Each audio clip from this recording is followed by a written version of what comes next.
Actual గా అండి, ఇప్పుడు మీరు రష్యా ఉక్రెయిన్ పరిస్థితి చూడండి, ఇజ్రాయెల్ పాలస్తీనా విషయం చూడండి. యుద్ధానికి వెళ్ళామంటే కనుక గెలిచినటువంటి వాడు ఏడుస్తాడు, ఓడినటువంటి వాడు ఏడుస్తాడు. అవును. ఓడినాడు ఎక్కువ ఏడుస్తాడు, గెలిచినవాడు తక్కువ ఏడుస్తాడు. So even we have that maturity.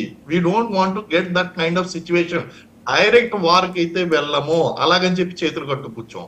Um, surgical strikes, operations ఎప్పుడైనా సరే మన భౌగోళిక సమగ్రతను కాపాడుకోవడం కోసం, సార్వభౌమత్వాన్ని కాపాడుకోవడం కోసం గతంలో మనం ఎన్నోసార్లు సర్జికల్ స్ట్రైక్స్ చేసాం, భవిష్యత్తులో కూడా చేస్తాం, ఇప్పుడు కూడా చేయొచ్చండి.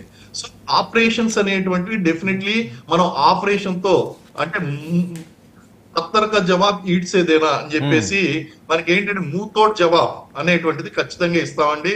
వాడిని ఖచ్చితంగా చాలా స్ట్రిక్ట్ యాక్షన్ అయితే ఉంటుంది. వార్ అనేటువంటిది చాలా పెద్ద ఇష్యూ అండి. వార్ అనేటువంటిది it's not a simple thing. దీనికి వార్ వైపు వెళ్ళదు ఈ యొక్క పహల్గాం దాడి అనేటువంటిది. ఇలాంటి దాడులు పదే పదే పదే పదే పదే పదే రిపీటెడ్ గా జరిగి వాళ్ళు ఖచ్చితంగా మన సార్వభౌమత్వాన్ని ప్రశ్నించారు అంటే when we might plan for occupying Pak occupied Kashmir. మన సమస్య అంతా కూడా ఆక్యుపైడ్ కాశ్మీర్ అండి. ఒక్కసారి మనం పాక్ ఆక్యుపైడ్ కాశ్మీర్ కనుక మనం తిరిగి భారతదేశంలో కనుక కంట్రోల్ తీసుకొచ్చామంటే మాక్సిమం మనం సంఘటనల్ని కంట్రోల్ చేయొచ్చండి. ఒకవేళ పిఓకే ఆక్యుపై చేయడానికి వెళ్ళడం అంటే ఒక రకంగా వార్కి వెళ్ళడమే. Please remember this. సార్ మరొక అంశం, మీరు 42 ఉగ్రవాద సంస్థలను ఐడెంటిఫై చేశారని చెప్తున్నారు.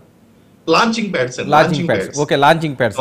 ఒకవేళ వాటి మీద అటాక్ చేయాలి అంటే భారత్ ఎంత సమయం తీసుకునే అవకాశం ఉంటుంది? సర్జికల్ స్ట్రైక్ అవనండి, వాట్ ఎవర్ ఇట్.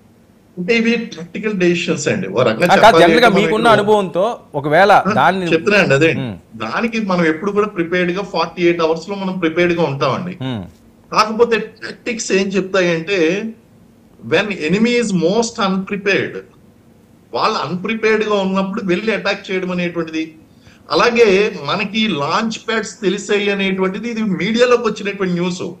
మీడియాలోకి వచ్చినటువంటి న్యూస్ వాళ్ళ దగ్గర ఇన్ఫర్మేషన్ ఉండదా? పాకిస్తాన్ దగ్గర ఉంటుంది. కాబట్టి ఆ లాంచ్ ప్యాడ్స్ అనేటువంటి వాళ్ళు మార్చేస్తారు, వాళ్ళు తక్కువ డ్యామేజ్ జరిగేటట్టు చూస్తారు. కాబట్టి అగైన్ వీ హ్యావ్ టు రీఅసెట్ బయటికి రానటువంటి